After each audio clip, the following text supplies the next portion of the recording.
नमस्कार, मैं हूँ संजय शर्मा, आप देख रहे हैं 4 पीएम न्यूज़ नेटवर्क।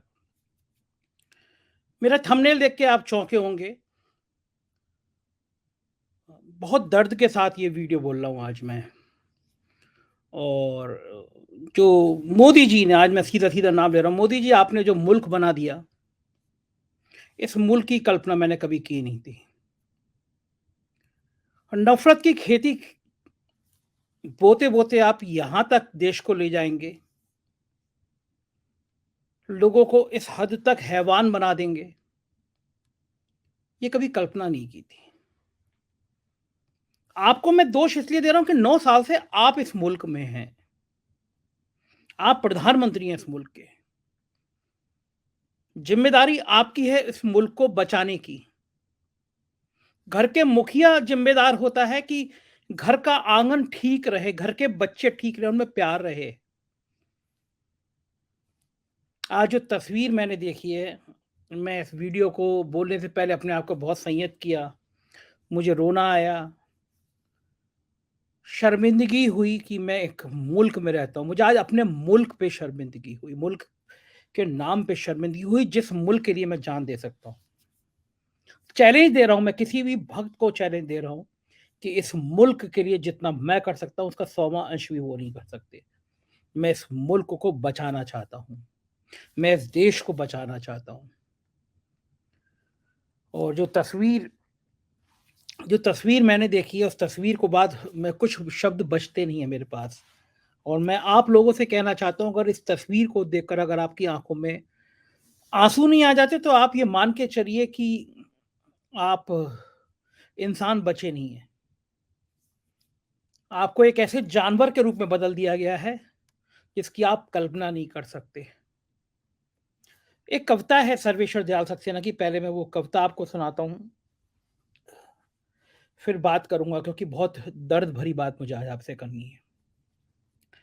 कविता है कि यदि तुम्हारे घर के एक कमरे में आग लगी हो, यदि तुम्हारे घर के एक कमरे में आग लगी हो, तो क्या तुम दूसरे कमरे में सो सकते हो? यदि तुम्हारे घर के एक कमरे में लाशें सड़ रही हों, तो क्या तुम दूसरे कमरे में प्रार्थना कर सकते हो? यदि हाँ, तो मुझे तुमसे कुछ नहीं कहना है। देश कागज पर बना नक्शा नहीं होता कि एक हिस्से के फट जाने पर बाकी दूसरे हिस्से उसी तरह साबुत बचे रहें और नदियाँ, पर्वत, शहर, गांव वैसे ही अपनी जगह दिखें, अनमने रहें। यदि तुम ये नहीं मानते तो मुझे तुम्हारे साथ नहीं रहना। इस दुनिया में आदमी की जान से बड़ा कुछ भी नहीं है। ना ईश्वर, ना ज्ञान, ना चुनाव। कागज पर लिखी कोई भी इबारत फाड़ी जा सकती है और जमीन की 7 परतों के नीचे गाड़ी जा सकती है। जो विवेक खड़ा हो लाशों को टेक, वह अंधा है। जो शासन चल रहा हो बंदूक की नली से, हत्यारों का धंधा है। यदि ये तुम नहीं मानते तो मुझे तुमसे कुछ नहीं कहना है। यदि ये तुम नहीं मानते तो मुझे अब एक क्षण भी तुम्हें नहीं सहना है। याद रखो, एक बच्चे की हत्या, एक औरत की मौत, एक आदमी का गोलियों से चिथड़ा तन किसी शासन का नहीं, संपूर्ण राष्ट्र का है पतन। ऐसा खून बहकर धरती में जज्म नहीं होता, आकाश में फहराते झंडों को काला करता है। जिस धरती पर फौजी बूटों के निशान हों और उन पर लाशें गिर रही हों, ये धरती, वो धरती यदि तुम्हारे खून में आग बनकर नहीं दौड़ती, तो समझ लो तुम बंजर हो गए हो। तुम्हें यहाँ सांस लेने का नहीं है अधिकार। तुम्हारे लिए अब नहीं रहा ये संसार। आखिरी बात, आखिरी बात बिल्कुल साफ, किसी हत्यारे को कभी मत करो माफ। चाहे हो वो तुम्हारा यार, धर्म का ठेकेदार, चाहे लोकतंत्र का सौ नाम धन पहरेदार। ये कविता है और ये कविता आज के संदर्भों में, इस देश की राजनीति के घिनौने संदर्भ में बिल्कुल सही है। इस देश का एक राज है, मणिपुर नाम है उसका, भारत का एक हिस्सा है। 2 महीने से जल रहा है। 2 महीने से आग में झुलस रहा है। सैकड़ों लोग मारे जा चुके हैं। मेरे देश के प्रधानमंत्री को समय नहीं है मणिपुर का मां शब्द निकालने का। झूठे प्रवचनों से, अपने अहंकार से फुर्सत नहीं है। विरोधियों को नेस्तनाबूद करने का, विरोधियों को जड़ से मिटा देने का समय है मेरे देश के प्रधानमंत्री के पास, लेकिन मणिपुर का मां शब्द बोलने का समय नहीं है मेरे देश के प्रधानमंत्री के पास। मुझे इससे भी कोई शिकायत नहीं। आप करिए राजनीति, आप डाल दीजिए अपने विरोधियों को जेल में, आप बंद कर दीजिए वो सारी जवानें जो आप पर सवाल उठाती हैं, उसमें एक मैं भी हूं। मरवा दीजिए, जेल में डलवा दीजिए, सारे छापे पड़वा दीजिए, सारी एजेंसियां लगा दीजिए, जितना आप मेरा बुरा कर सकते हैं, मेरे जैसे सवाल उठाने वाले का बुरा कर सकते हैं, कर दीजिए। मैं सब कुछ सहने को तैयार हूं, अगर आज एक तस्वीर को देखकर मुझे आपसे ये सब कहने का मन नहीं करता, तो शायद मैं आज ये भी नहीं कहता कि जो चाहे आप करवा दीजिए, जो चाहे मरवा दीजिए। और इस देश के लोगों को अगर इस तस्वीर को देखकर भी आपकी आंखों में आंसू नहीं आते, तो यकीन मानिए देश मर चुका है। मैं वो तस्वीर आपको दिखा नहीं सकता, चाहकर भी नहीं दिखा सकता। एक लड़की है, नग्न अवस्था में है, लोग उसको घेरे हुए हैं। एक उस 2 लोग उसके स्तन को दबा रहे हैं, 2 लोग उसके योनि को दबा रहे हैं, कपड़ा नहीं है। योनि को पर छेड़ रहे हैं, स्तनों को दबा रहे हैं। ये इस मुल्क की तस्वीर है। इस मुल्क की इस एक तस्वीर के बाद ये मुल्क खामोश है। इस मुल्क के लोग नपुंसक हो गए हैं। सवाल नहीं कर रहे हैं, हुकूमत से सवाल नहीं कर रहे हैं।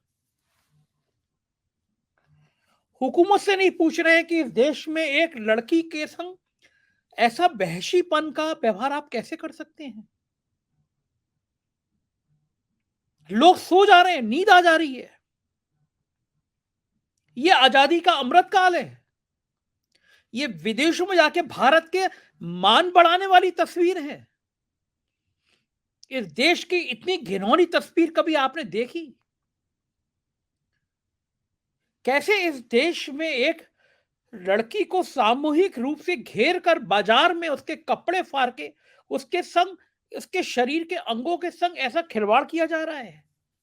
प्रधानमंत्री को फुर्सत नहीं है मणिपुर का मां बोलने को। ये भारत है। और मैं कहूंगा कि अगर ये भारत होने वाला है, तो मैं मरना पसंद करूंगा, ऐसे मुल्क में रहना पसंद नहीं करूंगा।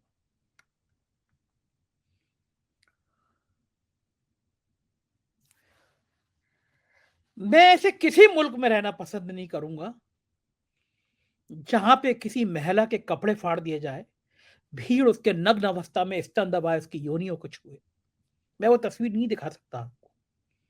कई लोगों ने मुझे भेजी, सोशल मीडिया पे वायरल हो रही है। मणिपुर की ये तस्वीर पूरे देश पर कलंक है। मणिपुर की ये तस्वीर इस देश के आने वाले 100 सालों के ऊपर कलंक बनी रहेगी।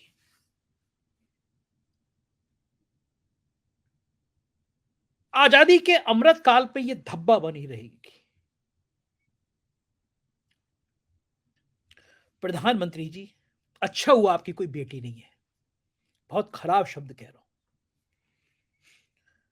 आप बेटी का दर्द महसूस नहीं कर सकते, शायद इसलिए नहीं कर सकते। आप कितने भी डायलॉग बोले, बेटी बचाओ बेटी पढ़ाओ, आप बेटी का दर्द महसूस नहीं कर सकते। अपनी अपनी बेटियां याद आती है लोगों को।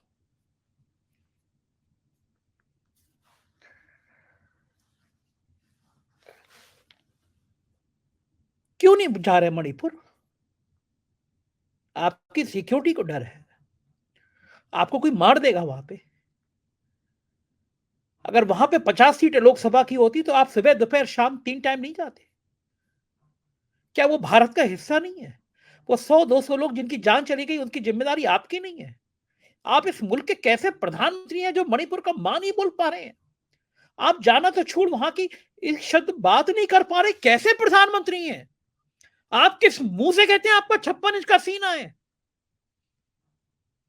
जिस देश का प्रधानमंत्री एक लड़की के नग्न होने पर, उसके शरीर के खिलवाड़ करने पर एक राज्य पे खामोश है, उस मुल्क में रहने वाले लोगों को शर्मिंदगी होनी चाहिए कि आज उसके देश का एक ऐसा प्रधानमंत्री है।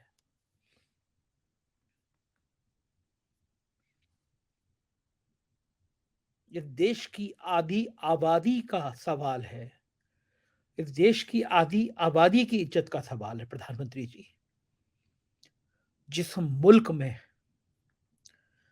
जिस मुल्क में लड़कियों को नंगा करके उनके शरीर को नोचा जाए, वो मुल्क भारत नहीं था।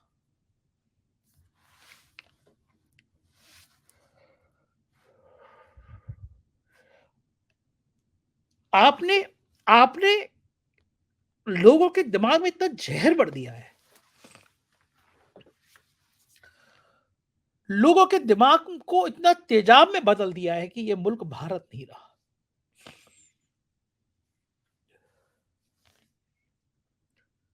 प्रधानमंत्री जी, आपने वो कहानी नहीं सुनी कि एक पक्षी को तीर मार दिया था।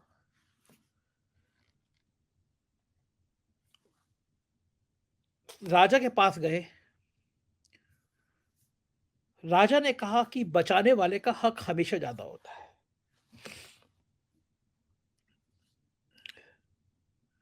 इस मुल्क का इतिहास आपने पढ़ा ही नहीं है, पन्ना धाय को आप जानते ही नहीं है, गुरु गोविंद सिंह के बच्चों की आपने कहानी सुनी नहीं है। ये कहानियां केवल आप तब सुनते हैं जब आपको टेलीप्रॉम्प्टर पर लिखकर सुनाई जाती हैं। महाराणा प्रताप की घास की रोटी की कल्पना आपने की नहीं है। ये वो लेखक हैं जो बताते हैं आपको आपको मंच पे जाकर नौटंकी करनी है टेलीप्रॉम्प्टर पे पढ़कर। अगर ये नहीं करी होती है प्रधानमंत्री, तो आज रात को आप सोते नहीं हो, कल सुबह आप मणिपुर जाते। मणिपुर की सरकार बर्खास्त करते, आपकी अपनी सरकार है। इस मुल्क से माफी मांगते, कहते कि आपके प्रधानमंत्री रहे इस मुल्क ने वो सीन देखा, वो दृश्य देखा जो इस मुल्क पे आज तक कभी नहीं हुआ। मैंने नहीं तस्वीर देखी, इतना वहशी इंसान नहीं देखी। इंसान कहां से आते हैं? ये क्या हो रहा है मुल्क में? पिछले दिनों मैंने देखा एक आदिवासी के मुंह पर एक व्यक्ति पेशाब कर रहा है। ये मुल्क कहां से बना दिया आपने? लोगों के दिमाग को तेजाब में बदल कैसे दिया आपने? ये प्यार का मुल्क था प्रधानमंत्री जी। ये मुल्क प्यार का था, ये मुल्क मोहब्बत का था, लोग एक दूसरे को प्यार करते थे। चौबारों में, मोहल्लों में प्यार की बातें होती थी प्रधानमंत्री जी। इन गिरिराज जैसे गुंडों ने इस मुल्क को खत्म कर दिया। पाकिस्तान पाकिस्तान पाकिस्तान, मुसलमान मुसलमान, बर्बाद कर दिया इस देश को। जो आपने हिंदू मुसलमान की आग लगाने की कोशिश की थी, उसने पूरे देश को झुलसा दिया। आजादी के बाद से आज तक इस देश में जो नहीं हुआ वो आपने करके दिखा दिया। आज मेरा मन बहुत उदास है, बहुत दुखी हूं मैं प्रधानमंत्री जी। मैं कभी ऐसे खराब शब्द आपके लिए इस्तेमाल नहीं करता, लेकिन इस तस्वीर ने आज मुझे रुला दिया। मैं संयत नहीं हो पा रहा इस तस्वीर को देख के प्रधानमंत्री जी। एक तस्वीर पे नहीं रुकेगी बात। अब आपने आदमी को जानवर बना दिया, भेड़िया बना दिया, इसके मुंह में खून लगा दिया आपने। क्या करेंगे? कितनी सत्ता चाहिए, कितनी ताकत चाहिए? कोरोना काल में आपका पैसा, आपकी ताकत क्षणभंगुर थी। जानवरों की तरह, चिड़िया मक्खी मच्छरों की तरह मर रहे थे प्रधानमंत्री जी। मौत आपको भी आनी, आप अमर होके नहीं आए हैं इस दुनिया में। आपको भ्रम है कि आप ईश्वर हैं। ये ईश्वर होने का बोध आपको इंसान भी नहीं रहने दे रहा है। ये आपके चाटुकार, ये आपके सत्ता के लोभी लोग, विरोधियों को खत्म करने की सलाह देने वाले लोग, सब क्षणभंगुर है प्रधानमंत्री जी। जिस दिन आंखें बंद होती हैं, सब यही रह जाता है। यादें रह जाती हैं, व्यक्ति के चरित्र की यादें रह जाती हैं। और जो नफरत का पाठ पढ़ाता है प्रधानमंत्री जी, उसको लोग हिटलर कह के याद करते हैं, उसके नाम पर थूकते हैं। महात्मा गांधी को लोग याद करते हैं क्योंकि वो प्यार का पाठ पढ़ाते थे। आप उस मंत्रिमंडल के समूह के मुखिया हैं जिसके सदस्य इस देश में नफरत का पाठ पढ़ा रहे हैं। मुझे नहीं पता, मुझे कोई फर्क नहीं पड़ता कि आप दोबारा हुकूमत में आए, आप तीसरी बार प्रधानमंत्री बने, मुझ पर कोई फर्क नहीं पड़ता। मैं आपसे नहीं डरता।